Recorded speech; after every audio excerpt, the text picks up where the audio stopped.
U.S. stocks close higher for the second session after Treasury Secretary Scott Bessent told reporters there was no unilateral offer from Trump to cut China tariffs.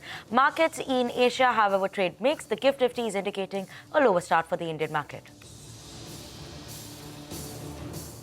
Oil prices slipped 2% as OPEC Plus could consider accelerating its oil output increase in June.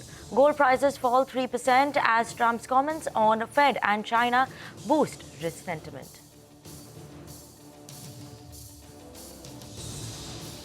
In earnings, LTIMindtree's fourth quarter performance comes in line with expectations on most parameters. Tata Consumers also reports largely in line set of numbers. EBITDA beats estimates despite gross margin compression of 420 basis points.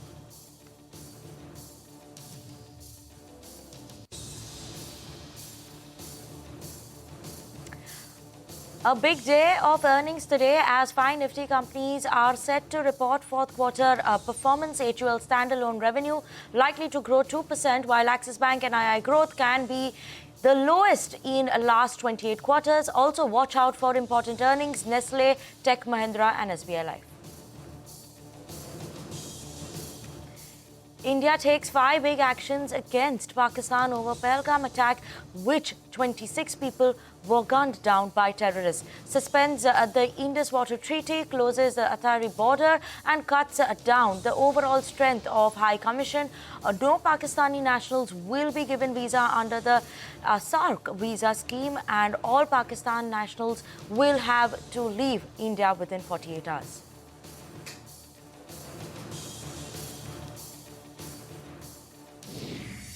Hello, good morning. You've tuned into CNBC TV 18. You're watching Power Breakfast with me, Vinny Motiwala. Thank you so much for tuning in, as always. A look at what the Asian markets are doing today, given that we have so many commentary coming in, so much happening across the globe as well. Asian markets have opened relatively mixed, is what we could call it. Taiwan index is muted, holding on to just a slight bit of that positive sign of 0.02% as of now. But Hang Seng, that's a bit on the negative bias side, 0.05% decline that we're seeing coming in for the Hang Seng. On the flip side, ASX 200 and the Nikkei, the Japanese index, that's managing to hold on to decent gains of more than 0.5% in today's trading session. Shanghai, slight bit of that positive sign that we're seeing on that front as well, 0.2% of gain that has come in for the Shanghai as well. But a very, very mixed opening, muted opening, not much of an excitement that we're seeing coming in the Asian markets. Let's look at the Nifty implied open because it was indicating a negative start for the Indian market. See, 53-point decline as of now is what it is indicated for the Indian markets in terms of an opening. Let's see where that's headed as well, because in terms of Asia, not much of an excitement that we're seeing coming in. Now, talking about Asia, let's talk about the recent turn of events that's happening in China as well. And what you're seeing is that the White House is now considering a significant slash in terms of tariffs on China's imports and Chinese imports. Potentially, this could be cutting them by more than half in an effort to ease the trade tensions, which is going on with Beijing. What White House officials familiar with the discussion told Wall Street Journal that tariffs could be lowered to between 50 to 65%, though no final decision has yet been made. We also understand that President Trump is considering exemptions from automakers from some tariff announced by his administration, and this could include auto part imports from China as well. So that's the latest update that we have coming in on the trade tensions between US and China. Furthermore, while White House continues to mull the cut in terms of China tariffs, President Donald Trump's comments that US has made tariff-related deals with 90 countries and the deal with China will depend on Beijing's actions. Listen in to what more he had to say on that front.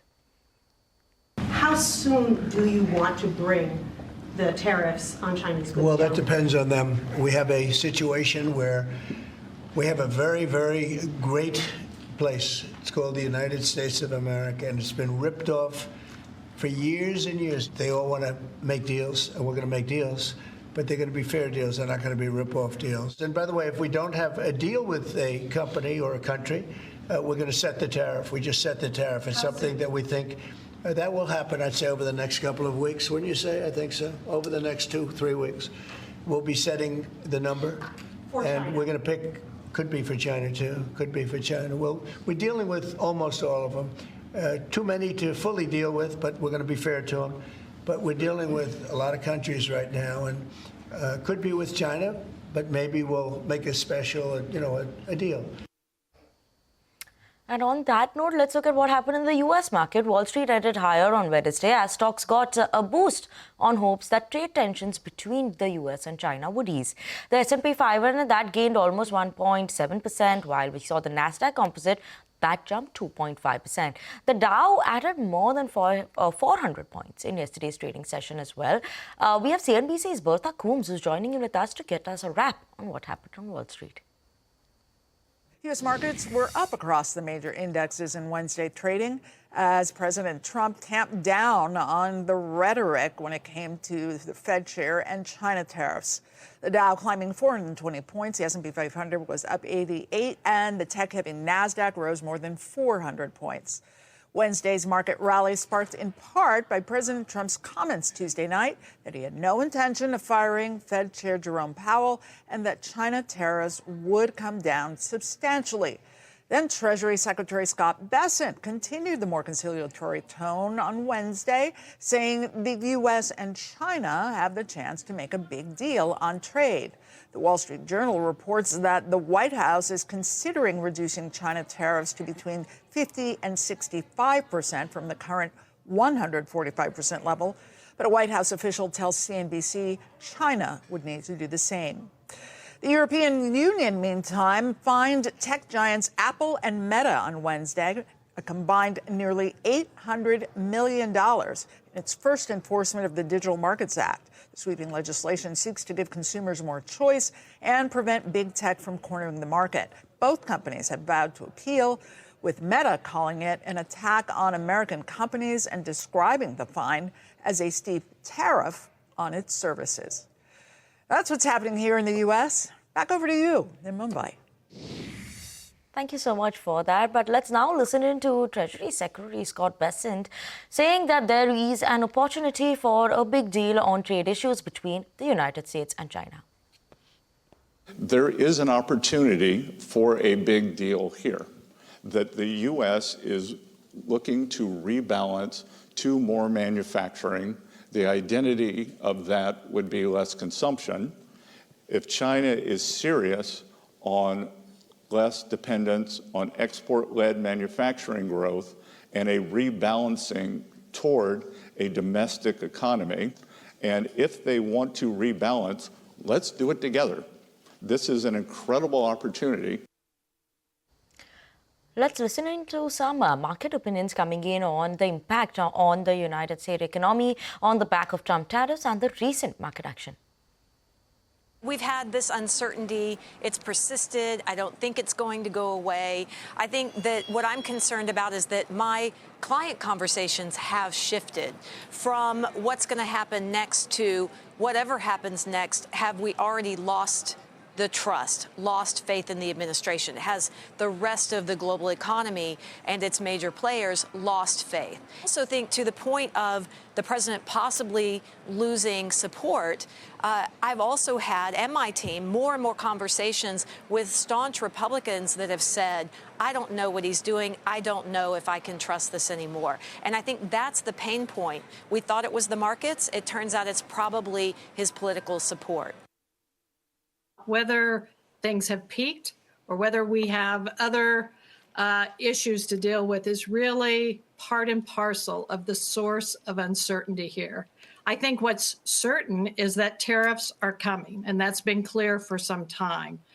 But we are beginning to see lack of clarity about where those will be applied, to what sectors, how different countries will be treated in this negotiation, if you will. And so that uncertainty is clearly weighing on people's mind, both households, and it is certainly weighing on businesses in terms of how they think about where to invest in this environment.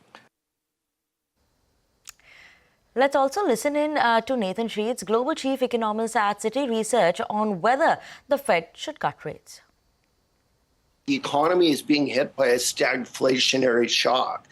And what does that mean? Well, that means we're going to see upward pressure on prices and inflation and downward pressure on GDP and growth. And, the Fed is kind of torn in two directions at the moment. And I think the policy prescription here is to wait and see Indeed, I think if the Fed cut rates, you'd see higher longer-term rates, and you'd likely to see a lower equity market. But over time, say by the end of the year, I do expect that the Fed is going to be cutting. So I agree with the direction, but just not with the timing. I don't think now is the time. We've got to see a little bit more of this tariff play through. Let's listen to Stephen Parker, the co-head of Global Investment Strategy at JP Morgan Private Bank, discussing the latest U.S. market trends and what to make of the recent volatility. That policy uncertainty means the range of outcomes is broadening out, but our baseline is that you should have a normal level of risk in your portfolios. And so, first and foremost, that means doing a health check on your portfolio. If you're sitting in too much cash, get invested. If you're overexposed to the U.S. markets and the dollar, think about adding some non-U.S. exposure. And then for those clients who are thinking more opportunistically around where are some of the sectors that perhaps we can see some upside given the sell-off in markets, we're pointing towards things like banks and software as some of our favorite plays. Okay, that's all the global market action that we have for you all this morning. But how are all these overnight cues going to be impacting our Indian markets? We have a research team joining with us to set you up for trade, tell you which are the important stocks to watch out for in today's trading session. First up, let's look at the market setup, what's that looking like. So in terms of the market, yesterday, obviously, what we saw that the Indian indices managed to gain for the 7th straight session. Broader markets that too saw a gain coming in, similar to what we saw in terms of the benchmark indices. Saw the recovery from the day's lowest point for the Nifty as well as at the broader market also. Other than that, sectors which were gaining, we had the IT and auto that did quite well. HCL Tech's numbers and commentary, actually, that was the one which kept the IT pack abuzz as well. Auto, that did well in yesterday's trading session. Loser-wise, what we saw in terms of sector, Nifty Bank, that was down and out in trade, 0.5% decline that we saw coming in among the top sectoral losers. FIIs, those continue to be net buyers in yesterday's trading session as well. So yes, FIIs bought 3,333 crores and sellers coming in from the DI side of around 1,200 crores. What we're watching out for, obviously, commentary that comes in across the globe, Trump tariff issues, but earnings on the India front is something to watch out for. We have big earnings coming in, HUL, Nestle, Axis Bank, TechM. Other than an emphasis, Laurus Labs and ACC and SBI Cards are among some of the earnings that will be reported today. So a lot of earnings-based reaction is what we are watching out for in today's trading session. We do have Sudarshan also, who is here to tell us what is going to be happening in the world of F&O this morning. Good morning, Sudarshan. Good morning, Vinny. So when we closed yesterday, that time US futures were indicating that yesterday that US market would open with a gain of almost 2% each, and it closed with a gain of 1% each. So almost it was flat, and that's the reason for today. You are seeing that downtick in GIFT Nifty. Currently, it's down almost 80 points. And as far as our session of yesterday concerned, so it was a range bound trade, like we recovered from day's low, but again, before we closed, we slipped from day's high. But important part was Nifty has managed to hold on to the levels above 24,100. That's because it held on to its support range of 24,100 to 24,130. As far as flows are concerned, we continue to see buying by FIs. Yesterday also we saw FIs buying more than rupees 3,300 crore, while minor selling was seen by DIs, which sold more than rupees 1,200 crore. In the derivative front also, we saw FIs buying more than 1,300 crore in index futures, and they have added long positions of more than 1,600 contracts. But good part is they have reduced short positions by almost 6,000 contracts, and now FIs long exposure has increased to 33%. On the option front, what option writers are indicating that actions are happening in a very narrow range. So on the call side, major actions were seen in 24,300 call, where addition was more than 41 lakh shares. In 24,350 call, addition was more than 31 lakh shares. And on the put side, 24,200 and 24,300 put have seen healthy addition. So support for Nifty remains around 24,120. Resistance for now is at 24,400. But if we cross that, the next resistance comes around 24,600. One stock is in the band, that is RBL, and Manappuram has come out of the band. Okay, Sudarshan, thank you so much for that. Keep an eye out on the stocks on the back of F&O front. But we have Ria who's joining in with us to tell us which are the important stocks to watch out for on the back of news and earnings. Good morning, Ria. Well, yes, good morning. Let's take a look at the stocks that are going to be in focus today. First up, we have LTI Mindtree reporting its Q4 numbers. Constant currency revenue growth is down around 0.6% versus our polls of 0.2% degrowth. Dollar revenue has also gone down by around 0.7% on a sequential basis, and EBIT margins have remained stable at 13.8% in this quarter. For Bajaj Housing Finance, we've seen good growth in the net profit and the revenue of around 54% and 25.6% respectively, both on a year-on-year basis. For Tata Consumer, revenue has seen a growth of around 17%, and net profit has gone up by around 60% over the previous year, but they have reported an exceptional gain of rupees 45 crores in this quarter. For Syngene International, revenue has seen an increase of around 11%, and EBITDA has also seen an increase of around 8.5% over the previous year. For 360 ONE WAM, the Q4 numbers have come in. Net profit has gone up by around 2.9%. Revenue has also seen an improvement of around 3.7% on a year-on-year basis. For Persistent Systems, the constant currency revenue growth has been at 4.5% versus our estimates of 3.7% to 3.8% growth, and the EBIT margins have come in at 15.6%, showing an improvement of around 70 basis points on a sequential basis. Shifting away from earnings, two stocks will be in focus on the back of fundraising activity. We have Embassy Office Parks REIT, which is going to raise up to rupees 6,500 crores via a debt issue, and Biocon has also announced a fundraise of rupees 4,500 crores. Spandana Spurti will be in focus since Shalabh Saxena has resigned as the MD and CEO of the company, and now Ashish Kumar Damani has been named as the interim CEO of the company, and he is currently designated as the president and the CFO.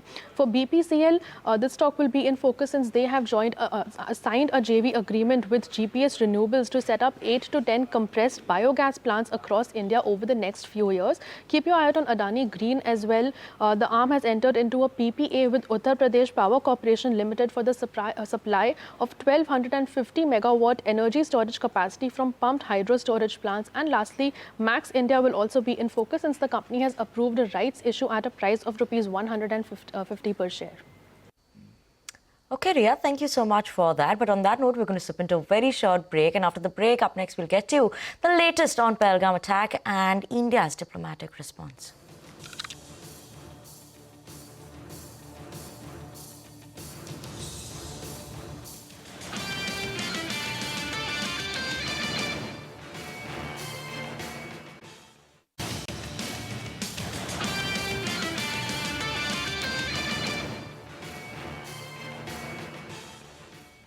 Welcome back to Power Breakfast on CNBC TV 18. Now getting you the latest updates on Kashmir attack in Pahalgam. The Union government has convened an all-party meeting later today in the aftermath of the attack that left 26 people dead and several injured. Around 52 scheduled and 7 additional flights were operated yesterday from Srinagar airport to clear the rush of stranded passengers as many tourists rushed to leave. Meanwhile, the Anantnag police has announced a cash reward of 20 lakh rupees for any information leading to neutralization of terrorists involved in the attack. Following the attack, Prime Minister Narendra Modi chaired a meeting of the Cabinet Committee on Security last evening, and the CCS has recommended fire actions against Pakistan. Parikshit is joining in with us and has filed a report on the same last night. India has announced a 5-point diplomatic action plan to retaliate against Pakistan after the ghastly attack in Pahalgam, Jammu and Kashmir. Number 1, India is putting cooperation with Pakistan under the Indus Water Treaty of 1960 in abeyance, which means that India will be pausing all cooperation on water sharing. Number 2, the integrated checkpost at Atari will be shut down with immediate effect, and anyone who has crossed over must return before the 1st of May. Thirdly, the SARC visa exemption scheme for Pakistani nationals, or SARC visas as they are called, they stand cancelled with immediate effect, including those which were previously issued. Also, all Pakistani nationals who are currently in India on SARC visas must return to Pakistan in 48 hours. The defense attaches at the Pakistani embassy, this includes the military, air and naval attaches, they have been declared persona non grata with immediate effect. They have 7 days to leave India. Their support staff will be asked to return as well. These posts in the Pakistani High Commission have been annulled, and India too will be withdrawing its military attaches at the embassy in Pakistan. The overall strength of the High Commission of Pakistan here in New Delhi is going to be brought down from 55 to 30 officials only, and this is effective from the 1st of May. So these are the 5 major diplomatic measures that India is taking against Pakistan, and the Foreign Secretary also noted that it is quite clear that this action of Pakistan in terms of supporting this terror incident is because of normalcy returning to Jammu and Kashmir, successful conduct of elections in J&K as well. Thank you so much for that, Parikshit. We'll keep you all updated with more news flow on this front as well. But on that note, we're going to slip into a very short break. After the break, we'll get to what's happening in the world of commodities, so stay tuned in for that.